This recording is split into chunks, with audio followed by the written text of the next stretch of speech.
ನೇತ್ರ, ಇಲ್ಲಿದೆಯಾ ನೀನು? ಯಾಕೆ ಏನೋ ಯೋಚನೆ ಮಾಡ್ಕೋತ ಕುಂತಿರೋ ಹಾಗಿದೆ. ಹಾಂ ಹಾಗೇನಿಲ್ರಿ, ಹಂಗೆ ಕುತ್ಕೊಂಡಿದ್ದೆ ಅಷ್ಟೆ. ನೇತ್ರ, ನನಗೆ ನಿನ್ನ ಮುಖ ನೋಡಿದ್ರೇ ಗೊತ್ತಾಗುತ್ತೆ, ಏನೋ ಯೋಚನೆ ಮಾಡ್ಕೋತ ಕುಂತಿರೋ ಹಾಗೆ ಇದೆ. ಏನು ಹೇಳೋ, ಪರವಾಗಿಲ್ಲ. ರೀ, ಅದು ನನಗೆ ನಮ್ಮ ತವ್ರ ಮನೆಗೂ ಹೋಗಬೇಕು ಅಂತ ಅನ್ನಿಸ್ತಾ ಇದ್ದೀರಿ. ಭಾಳ ದಿನ ಆಯ್ತಲ್ಲ, ಭಾಳ ಮಿಸ್ ಮಾಡ್ಕೊಳಕ್ಕೆ ಕುಂತ್ಬಿಟ್ಟಿನಿ ನಮ್ಮೂರನ್ನು, ನಮ್ಮ ಮನೇನ ಎಲ್ಲನೂ. ಹೌದಾ? ಇವಾಗ ಹೇಳಿದೀವಲ್ಲ, ಸೀಮಂತ ಮುಗಿದ ಮೇಲೆ ಹೋಗಿ ಬಂದ್ರಾಯ್ತು ಅಂತ. ನೀ ಆರಾಮಾಗಿ ಒಂದೆರಡು ದಿನ ಇದ್ದು ಬರಂತಿ ಅಂತ, ಸರಿನಾ? ಹ್ಞೂ, ಸರಿ ರೀ. ನೇತ್ರ, ನೀ ಏನೋ ಯೋಚನೆ ಮಾಡ್ತಾ ಇದೀಯ, ಆದ್ರೆ ಏನಂತ ನನ್ನ ಹತ್ರ ಸರಿಯಾಗಿ ಹೇಳ್ತಾ ಇಲ್ಲ. ಯಾಕೆ, ಏನಾಯಿತು, ಏನು ಅನ್ನೋದು ಹೇಳು.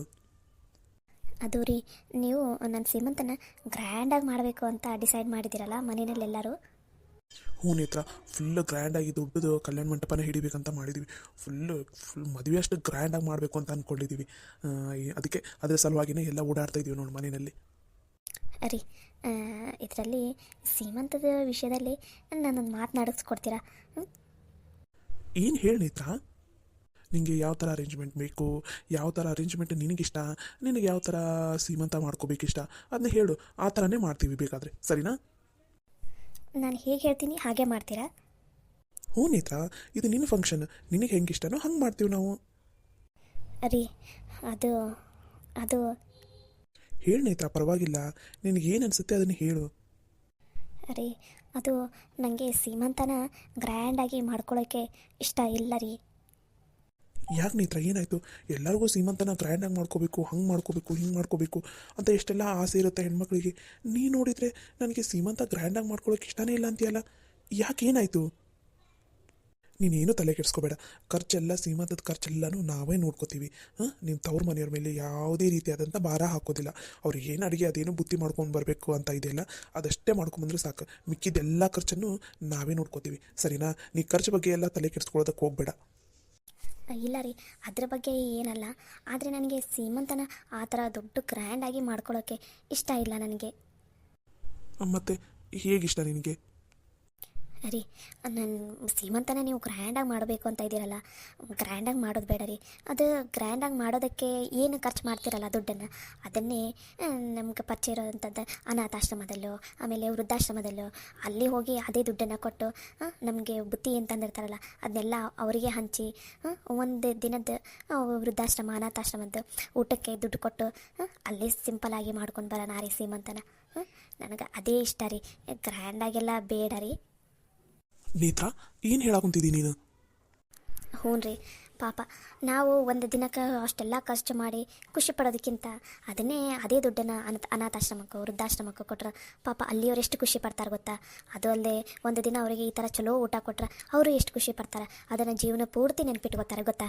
ಅದಕ್ಕೋಸ್ಕರ ನನಗೆ ನನ್ನ ಸೀಮಂತನ ಸಿಂಪಲಾಗಿ ಮನೆಯಲ್ಲಿ ಮಾಡಿ ವೃದ್ಧಾಶ್ರಮ ಅನಾಥಾಶ್ರಮದಲ್ಲಿ ಹೋಗಿ ಊಟ ಕೊಟ್ಟು ಅಲ್ಲಿ ಊಟ ಎಲ್ಲ ಹಂಚಿ ಬಟ್ಟೆ ಎಲ್ಲ ಕೊಟ್ಟು ಬರೋಣ ರೀ. ಪ್ಲೀಸ್ ರೀ, ಇದು ಒಂದು ಒಪ್ಕೋರಿ. ಅಲ್ಲ, ನಿನಗೆ ಸೀಮಂತಕ್ಕೆ ಏನು ಮಾಡಬೇಕು ಅದನ್ನು ಮಾಡ್ತೀವಿ. ಆಮೇಲೆ ನಿನ್ನ ಇಷ್ಟದಂಗೆ ಅವರಿಗೆಲ್ಲ ನಿನ್ಗೆ ಹೆಂಗೆ ಇಷ್ಟನ, ಅವರಿಗೆ ಅನಾಥಾಶ್ರಮ ವೃದ್ಧಾಶ್ರಮ ಅವ್ರಿಗೆ ಸಹಾಯ ಮಾಡ್ಬೇಕು ತಾನೆ, ಅದನ್ನೂ ಮಾಡ್ತೀವಿ ತಗೋ, ಯಾಕೆ ಚಿಂತೆ ಮಾಡ್ತೀಯ?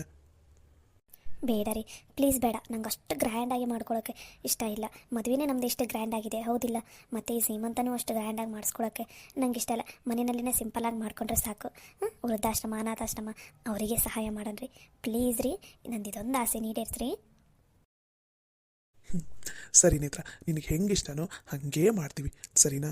ಇದು ಸೀಮಂತ ನಿನ್ನ ಫಂಕ್ಷನ್, ನಿನಗೇನೆ ನೀನು ಹೇಳ್ದಂಗೆ ಮಾಡಿದ್ರೆ ಖುಷಿ ಆಗುತ್ತೆ ಅನ್ನೋದಾಗಿದ್ರೆ ನೀನು ಹೇಳ್ದಂಗೆ ಮಾಡ್ತೀವಿ, ಸರಿನಾ?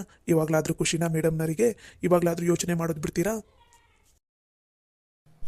ಹ್ಞೂ ರೀ, ಥ್ಯಾಂಕ್ಸ್ ರೀ, ನಾನು ಹೇಳಿದ್ದಕ್ಕೆ ನೀವು ಒಪ್ಕೊಂಡಿದ್ರಲ್ಲ ಅದಕ್ಕೆ. ನೋಡಿ ನೇತ್ರ, ನಿನ್ನ ಖುಷಿನೇ ನನ್ನ ಖುಷಿ. ನೀನು ಹೆಂಗೆ ಸೀಮಂತ ಮಾಡಂತೀಯೋ ಹಂಗೆ ನಾವು ಮಾಡ್ತೀವಿ. ಆದರೆ ನೀನು ಗ್ರ್ಯಾಂಡಾಗಿ ಮಾಡೋದಕ್ಕೆ ಒಪ್ಕೊಳಲ್ಲ ಅನ್ನೋದು ನನಗೆ ಗೊತ್ತಿತ್ತು, ಆದರೆ ಇಷ್ಟೆಲ್ಲ ಯೋಚನೆ ಮಾಡಿದ್ದೀಯಾ ಅಂತ ನಾನು ಅಂದ್ಕೊಂಡೇ ಇರಲಿಲ್ಲ. ಅಷ್ಟು ಪುಟ್ಟ ತಲೆಯಲ್ಲಿ ಇಷ್ಟೆಲ್ಲ ಯೋಚನೆ ಮಾಡಿದೆಯಲ್ಲ, ಇದೆಲ್ಲ ಪ್ಲ್ಯಾನ್ ನಿನ್ಗೆ ಹೆಂಗೆ ಬಂತು ತಲೆಯಲ್ಲಿ? ಹಾಗೇ ಬಂತು ರೀ, ಹೆಂಗೋ ಒಂದು ಒಟ್ಟಿನಲ್ಲಿ. ಇವಾಗ ನೀವು ನಾನು ಹೇಳಿದ್ದಕ್ಕೆಲ್ಲ ಒಪ್ಕೊಂಡಿದ್ದಕ್ಕೆ ನಂಗೆ ಭಾಳ ಖುಷಿ ಆಯಿತು. ಅಂದಂಗೆ ಮನೆಯಲ್ಲೂ ಎಲ್ಲರೂ ಒಪ್ಕೋತಾರಾ? ಖಂಡಿತ ಒಪ್ಕೋತೀವಿ. ಡ್ಯಾಡಿ, ಮಾವ, ಅದು ಅದು ನೇತ್ರ, ನೀ ಹೇಳಿದ್ದೆಲ್ಲ ನಮ್ಗೆ ಕೇಳಿಸ್ತು. ಆ್ಯಕ್ಚುಲಿ ನೀವು ಮಾತಾಡೋದನ್ನ ಕೇಳಿಸ್ಕೋಬೇಕು ಅಂತ ಬರಲಿಲ್ಲ.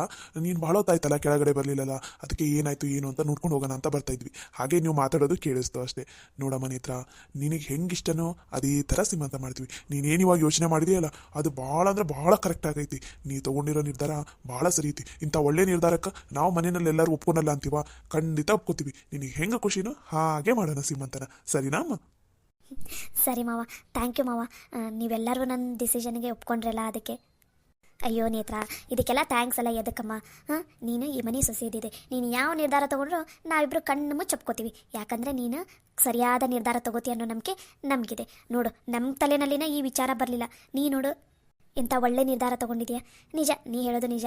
ನಮ್ಮದು ಒಂದು ದಿನದ ಖರ್ಚು ಪಾಪ ಅವರೆಲ್ಲರಿಗೂ ಎಷ್ಟು ಜನ ಖುಷಿ ಪಡ್ತಾರೆ ಗೊತ್ತಾ? ಸರಿ, ನೀ ಹೇಳ್ದಂಗೆ ಅವರಿಗೆಲ್ಲ ಸಹಾಯ ಮಾಡೋಣ ಅಂತ. ಸರಿನಾ ಮನೇತ್ರ? ನೀನು ಯಾವುದೇ ಕಾರಣಕ್ಕೂ ಏನೂ ಚಿಂತೆ ಮಾಡೋಕ್ಕೋಗ್ಬೇಡ. ನಿನ್ನ ಮನಸ್ಸಲ್ಲಿ ಏನೇ ಯೋಚನೆ ಬಂದ್ರೂ, ಏನೇ ನಿರ್ಧಾರ ತೊಗೋಬೇಕಂದ್ರೂ ನೀನು ತಗೋ, ನಮ್ಮ ಮುಂದೆ ಹೇಳು. ನಿನ್ನ ತಲೆಯಲ್ಲಿ ಏನು ಓಡುತ್ತೆ ಏನು ಅನ್ನೋದನ್ನು ನಮ್ಮ ಮುಂದೆ ಹೇಳು. ನಾವು ಸರಿಯಾಗಿದ್ರೆ ಒಪ್ಕೋತೀವಿ. ಸರಿನಾಮ್ಮ? ನೀ ತಗೊಳ್ಳೋ ನಿರ್ಧಾರ ಯಾವಾಗಲೂ ಸರಿಯಾಗಿಯೇ ಇರುತ್ತೆ. ನನಗೊಂದಿಷ್ಟು ಅನಾಥಾಶ್ರಮ ವೃದ್ಧಾಶ್ರಮ ಎಲ್ಲ ಪರಿಚಯ ಇದ್ದಾವೆ. ನಾನು ಅಲ್ಲಿ ಹೋಗಿ ನಾಳೆನೇ ಹೋಗಿ ಇದ್ರ ವಿಷಯವಾಗಿ ನಾನು ಮಾತಾಡ್ಕೊಂಡು ಬರ್ತೀನಿ. ನೋಡೋಣ, ಎಲ್ಲೆಲ್ಲಿ ಒಂದು 5-6 ಆಶ್ರಮಗಳನ್ನು ನೋಡೋದಕ್ಕೆ ಟ್ರೈ ಮಾಡ್ತೀನಿ. ಎಷ್ಟು ಆಶ್ರಮ ಸಿಗುತ್ತಾ ಅಷ್ಟು ಆಶ್ರಮಕ್ಕೆ ಹೋಗಿ ಭೇಟಿಯಾಗಿ ಇದ್ರ ಬಗ್ಗೆ ಎಲ್ಲ ಮಾತಾಡ್ಕೊಂಡು ಬರ್ತೀನಿ ನಾಳೆನೇ. ಸರಿನಾ ಮನೆ ಹತ್ರ? ಖುಷಿನಾ ಇವಾಗಲಾದರೂ? ಹ್ಞೂ ಮಾವ, ಖುಷಿ ಆಯಿತು. ನೀವೆಲ್ಲರೂ ಇಷ್ಟು ಖುಷಿಯಿಂದ ಒಪ್ಕೋತೀರಂತ ನಾನು ಅಂದ್ಕೊಂಡೇ ಇಲ್ಲಾಗಿದ್ದೆ. ಥ್ಯಾಂಕ್ ಯು ಮಾವ, ಥ್ಯಾಂಕ್ ಯು ಸೋ ಮಚ್. ನನಗಂತೂ ಭಾಳ ಖುಷಿ ಆಗ್ತಾ ಇದೆ. ನೀನೇನು ಈ ನಿರ್ಧಾರ ತೊಗೊಂಡಿದೆಯಲ್ಲ, ಇದರಿಂದ ನಿನಗೂ ಒಳ್ಳೆಯದು, ನಮ್ಮ ಮನೆತನಕ್ಕೂ ಕೂಡ ಒಳ್ಳೆಯದು ಗೊತ್ತಾ. ಈ ಥರ ಯೋಚನೆ ಮಾಡಿದ್ದು ನಮ್ಮ ಮನೆಯಲ್ಲಿ ನೀನೇ ಮೊದಲು ನೋಡಮ್ಮ. ನಮಗಂತೂ ಭಾಳ ಖುಷಿ ಆಯ್ತು. ಆಮೇಲೆ ಈ ಥರ ಸಹಾಯ ಮಾಡೋದ್ರಿಂದ ಅವರಿಗೂ ಖುಷಿ ಆಗುತ್ತೆ. ಹಾಗೆ ನಮ್ಮ ಮನೆತನದ ಗೌರವ ಕೂಡ ಹೆಚ್ಚಾಗುತ್ತೆ ಗೊತ್ತಾ. ಒಟ್ಟಿನಲ್ಲಿ ನೀನು ಖುಷಿಯಾಗಿರ್ಬೇಕು ನೋಡಮ್ಮ, ನಮಗೆ ಅಷ್ಟೇ ಸಾಕು. ನೇತಾ, ಬಾ, ಕೆಳಗಡೆ ಜ್ಯೂಸ್ ಮಾಡಿ ಇಟ್ಟಿದ್ದೀನಿ, ಕುಡಿ ಅಂತಂದು ಬಾ. ಭಾಳ ಹೊತ್ತಾಯ್ತು, ನೀನು ಏನೂ ಕುಡ್ದೇ ಇಲ್ಲ, ಏನೂ ತಿಂದೇ ಇಲ್ಲ. ಬಾ, ಒಂದು ಸ್ವಲ್ಪ ಹೊತ್ತು ಜ್ಯೂಸ್ ಕುಡ್ದು ಸ್ವಲ್ಪ ವಾಕ್ ಮಾಡಂತೆ ಅಂತ, ಆಮೇಲೆ ಊಟ ಮಾಡಿ ಬರುವಂತೆ ಅಂತ. ಸರಿನಾ? ಸರಿ ಅತ್ತೆ. ಸಾಗರ್, ನನಗೆ ಪರಿಚಯ ಇರೋ ಅಂಥ ಆಶ್ರಮಗಳಿಗೆಲ್ಲ ನಾನು ನಾಳೆ ಭೇಟಿ ಮಾಡ್ತೀನಿ. ಹಾಗೆ ಅದ್ರ ಬಗ್ಗೆ ಎಲ್ಲ ಒಂದು ಸ್ವಲ್ಪ ತಿಳ್ಕೊತೀನಿ. ನೀನು ಅಷ್ಟೇ, ನಿನಗೂ ಎಲ್ಲಾದರೂ ಪರಿಚಯ ಇದ್ದರೆ ನೋಡು, ನೀನು ಒಂದು ಸ್ವಲ್ಪ ಎಲ್ಲ ಕಡೆ ಓಡಾಡಿ ಯೋಚನೆ ಮಾಡು. ಹಾಗೆ ಚರಣಗ ನಿತಿನಿಗೂ ಒಂದು ಸ್ವಲ್ಪ ನಾಳೆ ಬೇಗ ಮನೆಗೆ ಬರೋದಕ್ಕೆ ಕೇಳು. ಅವ್ರ ಹತ್ರ ಒಂದು ಸ್ವಲ್ಪ ಕೆಲಸ ಇದೆ ನಂದು. ಸರಿ ಡ್ಯಾಡಿ. ಮೇಡಮ್ನವ್ರು ಇವಾಗಾದರೂ ಖುಷಿ ಆಯ್ತಾ? ನೋಡು, ನಿನ್ನ ಮಾತನ್ನ ನಮ್ಮ ಮನೆಯಲ್ಲಿ ಒಮ್ಮೆಗೆ ಒಪ್ಕೊಂಡ್ಬಿಡ್ತಾರೆ ನೋಡು. ಖುಷಿನಾ? ಹ್ಞೂ ರೀ, ಭಾಳ ಖುಷಿ ಆಗೋದೈತೆ ನನಗೆ. ಅತ್ತೆ ಮಾವ ಕೂಡ ಇಷ್ಟು ಬೇಗ ಒಪ್ಕೋತಾರಂತ ನಾನು ಅಂದ್ಕೊಂಡೇ ಇಲ್ಲಾಗಿದ್ದೆ. ಅದರಲ್ಲೂ ಅವ್ರು ಇಷ್ಟು ಖುಷಿಯಿಂದ ಒಪ್ಕೊಂಡಿದ್ದೆ ಇರೋದು ನನಗೆ ಭಾಳ ಖುಷಿ ಆಗ್ತಾಯಿದೆ. ಸರಿ ಬಾ, ಮಮ್ಮಿ ಜ್ಯೂಸ್ ಮಾಡಿದಾರಂತೆ, ಜ್ಯೂಸ್ ಕುಡಿದು ಬರಂತೆ ಅಂತ. ಭಾಳ ಹೊತ್ತಾಯ್ತು, ನೀ ಏನು ತಿಂದಿಲ್ಲ. ಸರಿ ಬಾ. ಸರಿ ರೀ.